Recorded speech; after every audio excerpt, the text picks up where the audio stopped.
ये 2022 का house property है, सम्स नंबर 8 ग्रुप सी का। एक्चुअली ये क्वेश्चन 8 नहीं होना चाहिए, यहाँ पर पेपर में थोड़ा सा मिसप्रिंट लग रहा है। ये सिस्टम के हिसाब से क्वेश्चन नंबर 9 होना चाहिए, समझे। तो नंबरिंग जो भी हो वो मैटर नहीं करता, हम लोग अपने चैप्टर के ऊपर फोकस करेंगे। क्वेश्चन नंबर 9 आप लोग समझ लीजिएगा इसको, और ऐसा करेंगे कि इस क्वेश्चन को पढ़ने के समय हाउस प्रॉपर्टी से रिलेटेड जितनी भी बातें होंगी वो मैं एक बार कोशिश करूंगा कि मैक्सिमम चीज़ें हम इसमें रिकैप कर सकें, जिससे ज़्यादा से ज़्यादा चीज़ें जो आपने पढ़ी है वो आपके दिमाग में एक बार रिवीजन के रूप में आ जाए, और अगर सम्स में कोई चेंज हो एग्जाम में तो उसको भी आप टैकल कर पाओगे, समझे। तो सम्स एक बार पढ़कर देखते हैं कि क्या क्या इसमें मेंशन किया है। सेटल हो गए होंगे आप लोग आकर, इसलिए मैंने थोड़ा सा नोट्स लिख भी लिया।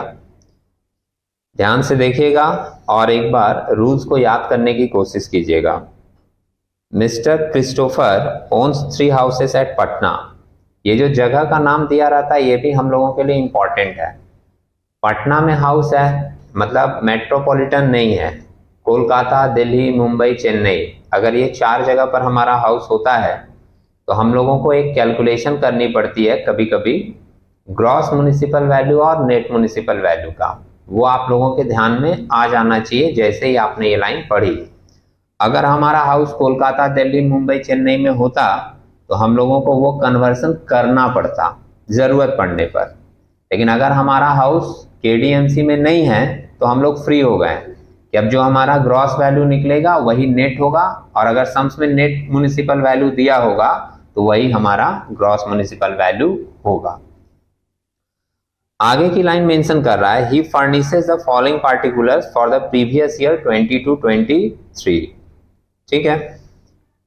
House number 1, the house was constructed. एक बात और ध्यान रखेंगे आप लोग, ऐसा नहीं रहेगा कि आपके सम्स में एक हाउस रहेगा, आपने सेपरेट सेपरेट करके पढ़ा है, लेकिन एग्जाम में जो क्वेश्चन दिया रहता है उसमें बहुत सारे हाउस मिला के दिए रहते हैं, है ना।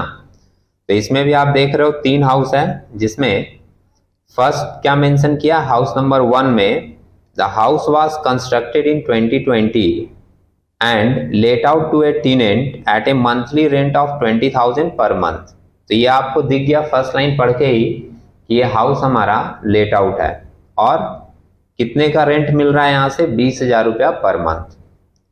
ही has paid 22,000 as municipal tax. Municipal tax दे दिया है कि हमने कितना पेड किया है हाउस 1 में, 22,000 रुपया, और मेंशन किया है at the rate of 10% of municipal value. जितनी म्युनिसिपल वैल्यू होगी उसका 10% निकालकर 22,000 आया है जो कि म्युनिसिपल टैक्स पेड किया गया है। तो अगर 10% की वैल्यू 22,000 है तो हम लोग 100% की वैल्यू निकालेंगे, और वो जो वैल्यू आएगा वो हमारा म्युनिसिपल टैक्स हो जाएगा। ठीक है, ये बेसिक कैलकुलेशन है। आगे मेंशन कर रहा है, he has also paid fire insurance premium of 5,000। तो आप लोगों ने हाउस प्रॉपर्टी जब पढ़ा तो उसमें आप लोगों को ध्यान में होगा कि किसी भी तरीके का रिपेयर्स, फायर इंश्योरेंस प्रीमियम और जो भी खर्च होते हैं वो हम लोग इसमें कंसिडर नहीं करते। तो ये फायर इंश्योरेंस प्रीमियम से रिलेटेड जो बातें लिखी गई है इसको हम लोग यहाँ पर कंसिडर नहीं करेंगे, सिंपली इसके बारे में लास्ट में एक नोट मेंशन कर देंगे। ठीक है। हाउस नंबर 2 देखिए। हाउस नंबर 1 में बहुत ज्यादा इंफॉर्मेशन नहीं था, सिर्फ म्युनिसिपल वैल्यू, म्युनिसिपल टैक्स और कितना रेंट पा रहा है वो दिया हुआ है। हाउस नंबर 2 मेंशन कर रहा है, ground floor is let out at the rate of 30,000 per month. Ground floor हम लोगों का लेट आउट है ना। इस लाइन को पढ़ने से आपको समझ में क्या आ रहा है कि ये वाला हाउस हमारा पार्टली लेट आउट और पार्टली सेल्फ ऑक्युपाइड होगा। Ground floor is let out at the rate of 30,000 per month. First floor identical to ground floor is occupied by him for his residence. Identical बोला है, इसका मतलब दोनों का area, ground floor और first floor का area हमारा 50-50 है, हाफ आप बोल सकते हैं। तो सेकंड हाउस का जब हम लोग कैलकुलेशन करेंगे तो इसको 2 यूनिट में बांट देंगे। यूनिट 1 आप लेट आउट कर सकते हो और यूनिट 2 आप सेल्फ ऑक्युपाइड ट्रीट कर सकते हो। और इसमें कंफ्यूजन में मत पड़िएगा, अगर कोई यूनिट 1 सेल्फ ऑक्युपाइड लिख दिया और यूनिट 2 लेट आउट तो भी कोई प्रॉब्लम नहीं है। बस हमको ध्यान में ये रखना है कि ग्राउंड फ्लोर को हमको लेट आउट की तरह ट्रीट करना होगा और फर्स्ट फ्लोर को हम लोगों को सेल्फ ऑक्युपाइड की तरह ट्रीटमेंट करनी होगी। इसमें भी म्युनिसिपल टैक्स दिया है at the rate of 20% amounted to ₹1,20,000। Municipal tax जो है वो 20% है और वैल्यू कितना दिया, 1,20,000। तो ये जो 1,20,000 है वो हमारा रिप्रेजेंट कर रहा है 20% की वैल्यू। अगर हम लोग इसका 100% का वैल्यू निकाल लेंगे तो फिर हमको म्युनिसिपल वैल्यू मिल जाएगा। क्लियर है? और वो निकालने के लिए हम लोग सिंपली यूनिटरी मेथड फॉलो कर लेते हैं। जैसे 1,20,000 डिवाइडेड बाई 20 इंटू 100 करोगे तो आपको वो 100 का वैल्यू मिल जाएगा।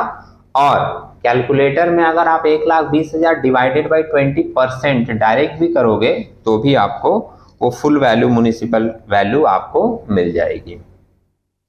थर्ड हाउस के बारे में देख लेते हैं। हाउस नंबर 3 मेंशन कर रहा है द हाउस वाज कंस्ट्रक्टेड इन 2011 में कंस्ट्रक्टेड हुआ है and is used for his business. और ये हाउस को वो अपने खुद के बिजनेस के लिए यूज कर रहा है। The annual value of this house is 2 lakh and spend ₹10,000 as municipal tax and ₹4,000 as repairs. तो इस हाउस से रिलेटेड जितनी भी इंफॉर्मेशन दी हुई है वो हमारे लिए इररेलेवेंट है। क्यों? आप लोगों को याद आएगा वो लाइन, हाउस प्रॉपर्टी के समय पढ़ाने के समय आपको बताया गया था कि अगर कोई भी हाउस पर्सन खुद के बिजनेस के लिए यूज करता है तो उसका कोई भी treatment income from house property में नहीं होती। तो इसके लिए आप सिंपली नोट लिख दोगे, house 3 is chargeable to tax under the head profit and gain from business and profession, not under income from house property. समझ रहे हैं? इसकी treatment income from house property में नहीं होती। अगर आप कोई भी हाउस को खुद के बिजनेस के लिए यूज करोगे तो उसका ट्रीटमेंट हम लोग दिखाते हैं profit and gain from business and profession के अंदर। ठीक है? लेकिन ध्यान रखिएगा, अगर लैंग्वेज वो थोड़ा सा चेंज किया तो आपकी ट्रीटमेंट बदल जाएगी। कभी कभी वो ऐसा लिख देगा कि हमारा एक हाउस है, हमने 10,000 रुपया पर मंथ के हिसाब से एक पर्सन को दे दिया है रेंट पे, वो पर्सन उस हाउस को बिजनेस के लिए यूज कर रहा है। तो ध्यान रखिएगा कि उसका ट्रीटमेंट आपको इनकम फ्रॉम हाउस प्रॉपर्टी में देना होगा। और किस तरीके से देना होगा? लेट आउट हाउस प्रॉपर्टी के रूप में। ठीक है? क्योंकि हमने टेनेंट को दे दिया रेंट पे, अब वो बिजनेस के लिए यूज कर रहा है, वो उसका पर्सनल मैटर है। समझ रहे हैं?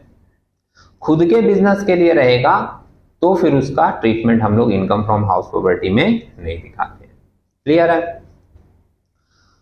अदर इंफॉर्मेशन भी कुछ दी हुई है, उसको भी देख लेते हैं, उसके बाद हम लोग देखते हैं कैलकुलेशन कैसे हुआ है। अदर इंफॉर्मेशन मेंशन कर रहा है a loan of ₹60 lakh has been taken on 1/6/2019। ये बात हमने बताई थी ऑनर्स के पेपर में जनरली होता क्या है कि इंटरेस्ट ऑन लोन कभी कभी तो आपको सम्स में ही दे देगा डायरेक्ट, और इंटरेस्ट ऑन लोन आप माइनस करते हो, जानते हो, आप कर लोगे। लेकिन कभी कभी क्या होता है, इंटरेस्ट ऑन लोन का कैलकुलेशन दे देता है, तो आपको वर्किंग में पहले निकालना पड़ेगा कि इंटरेस्ट ऑन लोन के लिए कितने रुपए का डिडक्शन मिलेगा। और इस सम्स में भी एक कैलकुलेशन है छोटी सी, उसको आप देख लीजिएगा ध्यान से। जिनका इंटरेस्ट ऑन लोन का मैटर क्लियर नहीं है वो एक बार क्लियरली सुनिएगा, आपको बहुत ईजी लगेगा। A loan of ₹60 lakh has been taken on 1/6/2019 for the construction of house number 2। House number 2 के कंस्ट्रक्शन के लिए एक 60 लाख का लोन लिया गया है। और कब लिया गया है? 1 जून 2019 को। ध्यान रखिएगा date. The construction of the house was completed on 1/6/2021। 1/6/2021 में कंस्ट्रक्शन का काम कंप्लीट हुआ है। He paid the entire loan on 31 दिसंबर 2022। 31 दिसंबर 2022 को पूरा लोन पेड कर दिया गया। Interest on loan is payable at the rate of 12% per annum. और interest on loan 12% per annum के हिसाब से अपने को देना है। Compute his income from house property. ठीक है? तो अब इंटरेस्ट ऑन लोन का कैलकुलेशन पहले आप लोग देख लीजिएगा, उसके बाद हम लोग सम्स में मूव करेंगे। इंटरेस्ट ऑन लोन से पहले एक कैलकुलेशन और किया गया है, आप देख रहे हो वर्किंग नोट 1 में, computation of gross annual value. मैं आप लोगों को एक बात याद दिलाऊं, ग्रॉस एनुअल वैल्यू हम लोग जो कैलकुलेट करते थे वो 3 स्टेप में करते थे। स्टेप 1 में लेते थे RER, स्टेप 2 में हम लोग लेते थे actual rent receivable less unrealise rent, और स्टेप 3 में हम लोग वैकेंसी पीरियड वाला एडजस्टमेंट करते थे। क्लियर है? इस सम्स में वैकेंसी पीरियड का कहीं भी जिक्र नहीं हुआ, तो स्टेप 3 हम लोग लेंगे ही नहीं, स्टेप 2 में ही हमारा काम हो जाएगा। कुछ लोगों के मन में और भी कंफ्यूजन आता है कि स्टेप 1 में जितने चीजों की जरूरत है उतना तो इंफॉर्मेशन सम्स में दिया ही नहीं है। एक बात आप ध्यान रखिए, अगर आपको 4 चीजों की जरूरत है, 3 चीजों की जरूरत है और सम्स में एक ही दिया है, तो आप मत सोचिए तीनों के बारे में, आप सिंपली उसको लेकर अपना कैलकुलेशन आगे बढ़ाइए। समझ रहे हैं? जैसे देखो मैं आपको दिखा रहा हूं इस सम्स में, इसलिए मैंने इतना लिखा भी है जिससे आपका मैटर क्लियर हो, नहीं तो मैं एकदम शॉर्ट में डायरेक्ट मेन सम्स में भी इस चीज को लिखकर सम्स अपना बना सकता था, लेकिन मैंने थोड़ी सी चीजों को और डिटेल में लिखा है जिससे आपका मैटर पूरा क्लियर हो, और कम इंफॉर्मेशन दे तो आपको क्या करना है इसके लिए आप कंफ्यूजन में ना रहो। देखिएगा, हम लोग ग्रॉस एनुअल वैल्यू निकाल रहे हैं, 2 हाउस का निकाल रहे हैं। हाउस 1 का निकालना होगा क्योंकि ये लेट आउट है, और हाउस 2 में ग्राउंड फ्लोर का निकालेंगे जिसको हमने लेट आउट किया है। सेल्फ ऑक्युपाइड का ग्रॉस एनुअल वैल्यू नहीं निकलता, वो डायरेक्ट नील लिया जाता है। क्लियर है? स्टेप 1 देखिए आरईआर लेते हैं। अब स्टेप 1 जो आरईआर लेते हैं हम लोग, उसमें 3 फिगर लेते हैं, जीएमबी, फेयर रेंट और स्टैंडर्ड रेंट। जीएमबी देखिएगा, फर्स्ट वाले हाउस का बोला था 22,000 म्युनिसिपल टैक्स पे किया है जो कि 10% है जीएमबी का, तो आप इसको डिवाइडेड बाय 10% करोगे तो आपको फुल वैल्यू डायरेक्ट मिल जाएगा। कितना आ रहा है? 2,20,000। और हाउस 2 का ग्राउंड फ्लोर का 1,20,000 टैक्स पे किया, म्युनिसिपल टैक्स जो कि 20% था, तो 1,20,000 को आप 20% से डिवाइड करोगे तो आपको इसका फुल वैल्यू 100 के बराबर मिल जाएगा, 6 लाख।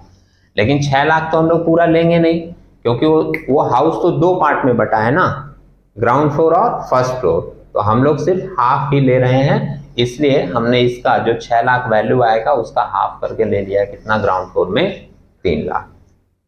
ठीक है, अब दूसरा देखो, fair rent standard rent sums में है ही नहीं है, तो नहीं है तो नहीं लिए, छोड़ दिए। और आरईआर हम लोग कैसे लेते हैं? Higher of GMB and fair rent, मैंने इन दोनों का higher but subject to maximum of standard rent, वो स्टैंडर्ड रेंट को क्रॉस नहीं होना चाहिए। अब इतनी चीजें है ही नहीं है सम्स में, सिर्फ एक ही आइटम है, तो आप मत सोचो उतने के बारे में, डायरेक्ट ये वाला आइटम आप अपना लिख दो, 2,20,000, और इसमें कितना आ रहा है? 3 लाख। ठीक है, अब स्टेप 2 लेते हैं। स्टेप 2 में हम लेते हैं actual rent receivable. Actual rent receivable आप देख लीजिए, हाउस 1 जो है उसमें 20,000 पर मंथ था, तो 20,000 इंटू 12 करके ले लिए 2,40,000, और दूसरे का ग्राउंड फ्लोर का 30,000 पर मंथ दिया था, इंटू 12 करके ले लिए 3,60,000। यही वैल्यू इसमें दिखा दिए, लेस है इसमें अनरियलाइज रेंट, सम्स में था नहीं, तो 2,40 और 3,60। इसके बाद हम लोग ग्रॉस एनुअल वैल्यू क्या लेते हैं? Higher of step 1 and step 2। ये स्टेप 1 है आपका, ये स्टेप 2 है। इन दोनों में जो हायर था वो ले लिए 2,40,000, और इन दोनों में जो हायर था वो ले लिए 3,60,000। क्लियर है? इसकी जरूरत पड़ती है मेन सम्स में। ओके, सेकंड देखिएगा, वर्किंग 2 जो कैलकुलेट किए हैं वो किए हैं इंटरेस्ट ऑन लोन का। अब इंटरेस्ट ऑन लोन के कैलकुलेशन में हम लोगों को 2 पार्ट में कैलकुलेशन करना पड़ता है। एक को हम लोग बोलते हैं प्री कंस्ट्रक्शन पीरियड, और दूसरे को हम लोग बोलते हैं पोस्ट कंस्ट्रक्शन पीरियड। ठीक है, और इसका पूरा डिस्कशन मतलब इंटरेस्ट ऑन लोन का ऑलरेडी अपलोडेड है, तुम देख सकते हो जाकर, अगर वो मैटर तुम्हारा क्लियर ना हो तो। यहां देखिएगा, प्री कंस्ट्रक्शन पीरियड हम लोग निकालते हैं, कैलकुलेट करके थोड़ा निकालना एक बार आप लोग भी। सबसे पहले प्री कंस्ट्रक्शन पीरियड लिए, यहां पर ध्यान रखना, ये पीरियड कब से लिया जाता है? जब लोन लिया गया है, समझे? इसकी डेट क्या लिखी हुई है? When the loan is taken और construction of the property whichever is later. सम्स में कंस्ट्रक्शन स्टार्ट कब हुआ इसका डेट नहीं दिया है, लोन कब लिए इसका डेट दिया है, तो उस डेट से हम लोग स्टार्ट कर दिए प्री कंस्ट्रक्शन पीरियड। लोन लिया था हमारा 1 जून 2019 को। और 2 एंडिंग डेट कौन सा लेते हैं? तो एंडिंग डेट के लिए रूल क्या लिखा हुआ है कि कंस्ट्रक्शन ऑफ द प्रॉपर्टी जिस दिन कंप्लीट होगा उसका पहले वाला 31 मार्च। समझ रहे हैं? सम्स में जाके देखिएगा, construction of the property complete हुआ 1 जून 2021 को, तो 1 जून 2021 नहीं लेना है, उसका पहले वाला 31 मार्च। अब 1 जून 2021 के पहले वाला 31 मार्च हमारा आ गया 31 मार्च 2021। ठीक है, देखना एक बार बोर्ड पे। ये स्टार्टिंग का डेट है प्री कंस्ट्रक्शन पीरियड का, ये एंडिंग का, ये एक डेट ले लिए। अब आप काउंट कर लीजिए कि इस पीरियड के बीच में कितना मंथ आ रहा है। तो जून से स्टार्ट है 2019, दिख रहा है आपको। जून से लेके दिसंबर तक अगर जोड़ोगे तो कितना महीना होगा, 7, 19 का 20 तो पूरा आया है बीच में, तो 12 महीना 20 का। ये ऐसे मैं लिख रहा हूं, आप अपने हिसाब से निकाल सकते हो। 19 का हम लिए 7 महीना जून से दिसंबर, 20 तो पूरा आया है बीच में 12 महीना, और 21 में कितना महीना दिखाई दे रहा है, 3। देखा, जनवरी फरवरी मार्च, ये तीनों मिलाकर आपका कितना महीना हो जा रहा है टोटल, अगर जोड़ दे तो 12, 7, 19 और 3, 22। इसलिए हम यहाँ पर क्या करेंगे, 22 महीने का इंटरेस्ट निकालेंगे। कितना आ रहा है निकाल के बताओ। 60 लाख इंटू 12% इंटू 22/12, 13,20,000। ये 13,20,000 तो आपका इंटरेस्ट आया। इसको मैं लिख दूं थोड़ा क्लियरली, दिखता नहीं है कभी कभी कुछ लोगों को। 13,20,000 हमारा आया इंटरेस्ट, है ना। अब सुनिए, रूल क्या बोलता है कि प्री कंस्ट्रक्शन पीरियड का डिडक्शन जो आपको मिलता है वो 5 इंस्टॉलमेंट में मिलता है। तो तुम ये पूरा नहीं लोगे, इसको 5 से डिवाइड कर दोगे। ठीक है, 5 से डिवाइड करके कितना वैल्यू आ रहा है, 2,64,000। ये इंटरेस्ट जो हमारा निकला वो सिर्फ किसका निकला है अभी पता है, प्री कंस्ट्रक्शन पीरियड। क्लियर है। अब आते हैं पोस्ट कंस्ट्रक्शन पीरियड में। तो पोस्ट कंस्ट्रक्शन पीरियड में सिंपली आपको ध्यान रखना है कि तुम्हारे प्रीवियस ईयर में तुमने कितना इंटरेस्ट पे किया है। अभी के समय, अभी एट प्रेजेंट हमारा प्रीवियस ईयर कौन सा है, 22-23 है ना। सुनिएगा, अब इस 22-23 में हमने कितना इंटरेस्ट पे किया है वो हम यहाँ पर ले लेंगे, किसमें, पोस्ट कंस्ट्रक्शन पीरियड में। पोस्ट में सिंपली ये देखना है कि तुम अपने प्रीवियस ईयर में कितना इंटरेस्ट पे किए हो। अब 22-23 के बारे में सोचोगे, सम्स में देखना, तो 22-23 के लिए वो लिखा है कि लोन वो पे कर दिया था 31 दिसंबर 2022 को। आप 22-23 के पीरियड में अगर अप्रैल से स्टार्ट करते हो तो अप्रैल से लेकर कहां तक पहुंचोगे, दिसंबर तक, क्योंकि दिसंबर में तो आपने लोन पे कर दिया। अब जब लोन पे कर दिया तो इंटरेस्ट देने का कोई बात ही नहीं है। तो अप्रैल से दिसंबर तक हमारा कितना महीना होता है, 9 महीना, दिख रहा है। इसलिए हम यहाँ पर 60 लाख का 12% 9 महीने का इंटरेस्ट निकाल कर लेंगे। कितना आएगा ये, 5,40,000। और ये जितना भी आएगा ना ये पूरा ले लोगे, मतलब इसमें कोई ऐसा डिवीजन इंस्टॉलमेंट नहीं है। दोनों को जोड़ देंगे और ये पूरा मेरा डिडक्शन हो जाएगा 8,04,000 का। ठीक है, दोनों जोड़कर आपका ये जो आया 8,04,000, ये आपका पूरा डिडक्शन होगा under section 24 subsection B for interest on loan. ठीक है, ये हम लोग दिखा देंगे जब मेन सम्स बनाएंगे उसमें। नोट आप लोग देख लीजिएगा, एक नोट और हमने क्या लास्ट में लिख दिया, no treatment is required for fire insurance premium और रिपेयर्स, वो जो हम लोग सम्स में पढ़े थे। अब आप एक एक करके हाउस का कैलकुलेशन दिखा दीजिए मेन सम्स में। तो सबसे पहले हम लोग हाउस 1 लेकर चलते हैं। हाउस 1 लेट आउट, मैं थोड़ा शॉर्ट में लिख देता हूं, आप लोग पूरा लिखिएगा एग्जाम में। हम लोग सबसे पहले लेते हैं ग्रॉस एनुअल वैल्यू, है ना। ये देखिए ग्रॉस एनुअल वैल्यू हाउस 1 का यहाँ कितना निकाले हैं, 2,40,000, दिखा।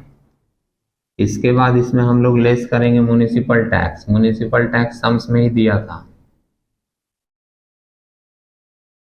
बताओ कोई कितना दिया था, 22,000 दिया था भाई, मिला। तो आप लोग सम्स देखिए, मिलेगा फिगर। सारे फिगर होंगे या तो सम्स में या तो वर्किंग में।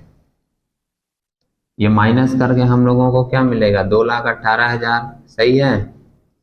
इसको हम लोग बोलते हैं net annual value. Net annual value में लेस करेंगे हम लोग डिडक्शन, डिडक्शन अंडर सेक्शन 24, निकाल के बताओ। अंडर सेक्शन 24 में हम लोग पहला लेते हैं स्टैंडर्ड डिडक्शन, याद है।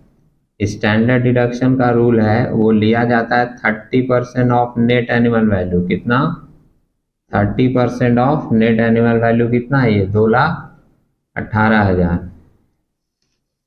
निकालिए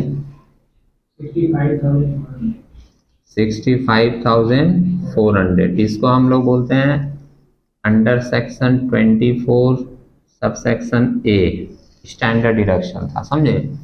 और अंडर सेक्शन 24 सबसेक्शन बी में हम लोग लेते हैं इंटरेस्ट ऑन लोन। ध्यान दीजिएगा, हाउस 1 में इंटरेस्ट ऑन लोन है ही नहीं है, जो कैलकुलेशन आपने किया है वो हाउस 2 का है।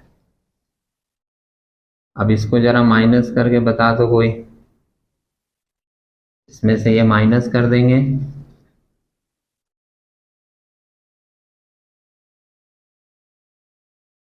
1,52,600। ये आ गया हमारा इनकम फ्रॉम हाउस 1। आपका मैटर पूरा क्लियर रहेगा, आपको बहुत ज़्यादा प्रॉब्लम नहीं होगी। और एक बार अगर नोट बना लिए ठीक से तो मेन सम्स करने में भी आपको प्रॉब्लम नहीं होगी। अब हाउस 2 लेते हैं। हाउस 2 का हम लोग पहले ग्राउंड फ्लोर ही ले लेते हैं, ठीक है। ग्राउंड फ्लोर हम लोगों का क्या था, लेट आउट ही था ना। और भूलिएगा मत, हाफ पार्ट ही है ये, ठीक है। सेम तरीका अपनाएंगे, जीएवी लेंगे। जीएवी इसका निकालें हम लोग, ग्राउंड फ्लोर का कितना आया था, 3,60,000, दिख रहा है। लेस करेंगे इसमें म्युनिसिपल टैक्स। म्युनिसिपल टैक्स कितना दिया था इसका, बोलिए, 1,20,000 दिया था ना, है ना। लेकिन 1,20,000 पूरा नहीं लेंगे, हाफ लेंगे, क्योंकि ग्राउंड फ्लोर का ले रहे हैं। फर्स्ट फ्लोर का अलग सोचा जाएगा, तो ये कितना आएगा, 60,000। 60,000 माइनस करके कितना आ रहा है, ये 3 लाख। इसको हम लोग नाम देते हैं नेट एनुअल वैल्यू। और अगर आप लोग सुन रहे हो मेरी बात तो मैं बता दूं, म्युनिसिपल टैक्स भी ऐसे ही नहीं है कि सम्स में उठा के डायरेक्ट माइनस कर देंगे। जब म्युनिसिपल टैक्स का रूल आपको लिखवाया गया था तो उसमें 4-5 बातें लिखवाई गई थी, उसको आप ध्यान में रखिएगा और उसको ध्यान में रखकर ही आप ये माइनस कीजिएगा। जैसे आपको एक एग्जांपल के लिए याद दिला दे रहे हैं, ऐसा एक रूल है कि अगर टेनेंट हमारा म्युनिसिपल टैक्स पे कर दिया तो उसको हम लोग यहाँ पर माइनस नहीं कर सकते, समझ रहे हैं। तो म्युनिसिपल टैक्स वाले नियम को भी एक बार ध्यान में रख लीजिएगा। इसके बाद सेम प्रोसेस फॉलो करेंगे, डिडक्शन अंडर सेक्शन 24,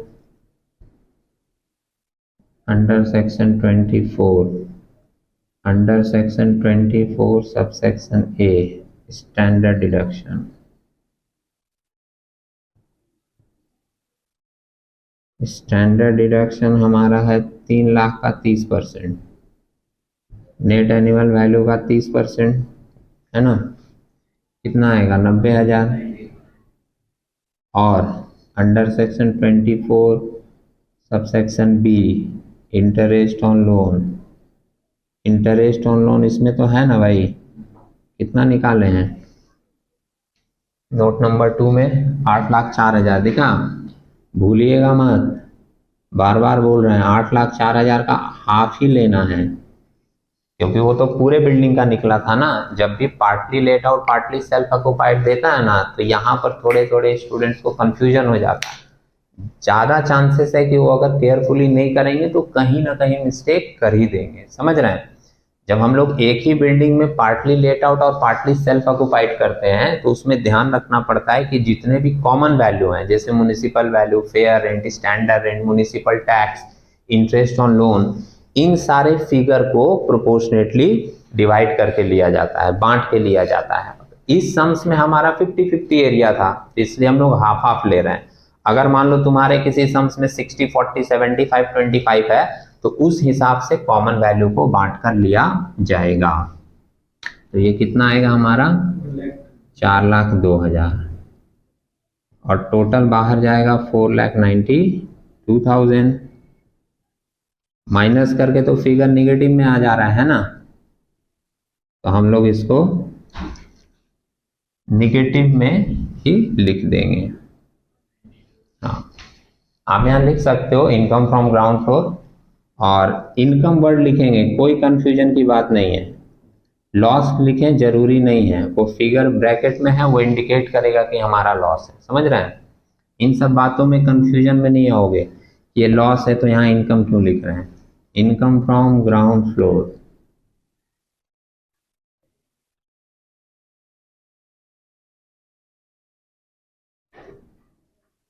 हाउस 2 का, उसके बाद ले रहे हैं हाउस 2 का फर्स्ट फ्लोर, और फर्स्ट फ्लोर जो है वो हमारा क्या है, सेल्फ ऑक्युपाइड है ना। आप लोग एक काम करो, पूरा मेरे को करने दो, उसके बाद ही लिखना, समझे। अब सेल्फ ऑक्युपाइड के कैलकुलेशन में याद होगा, बहुत बड़ा कैलकुलेशन इसका होता नहीं है। सेल्फ ऑक्युपाइड के केस में हम लोग नेट एनुअल वैल्यू डायरेक्ट लिखते हैं नेट, इसमें लेस करेंगे। Under section 24A standard deduction तो होगा नहीं, क्योंकि नेट वैल्यू का 30% जीरो ही रहता है, तो आपको लिखने का जरूरत भी नहीं है। अंडर सेक्शन 24B आप डायरेक्ट लिख सकते हो इंटरेस्ट ऑन लोन का डिडक्शन।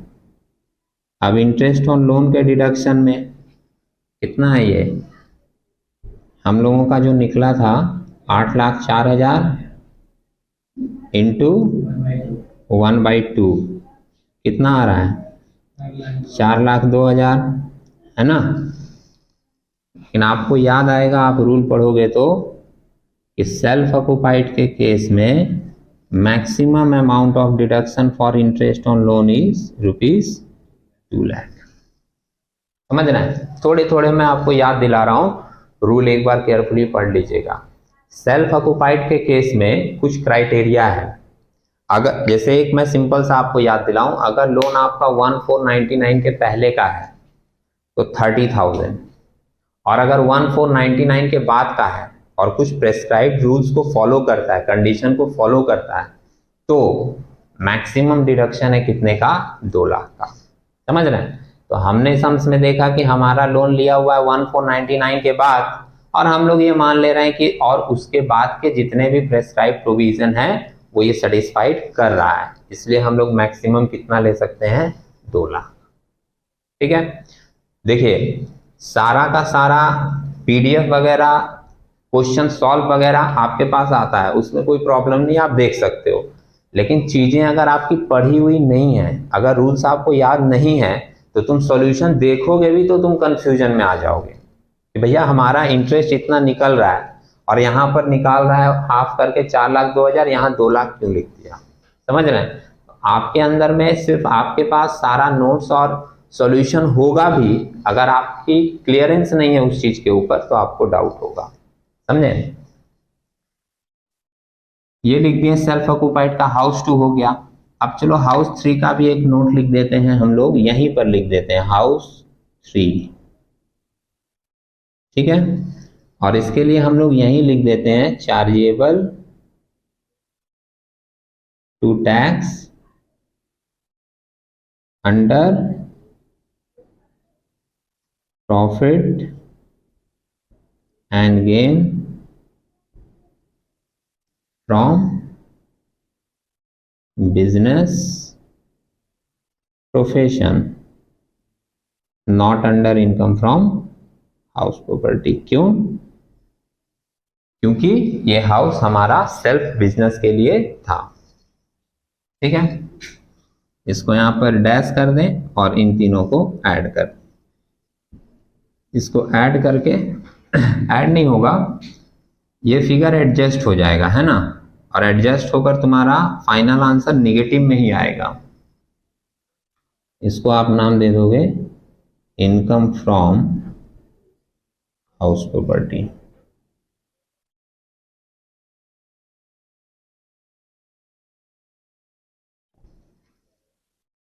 कितना आ रहा है?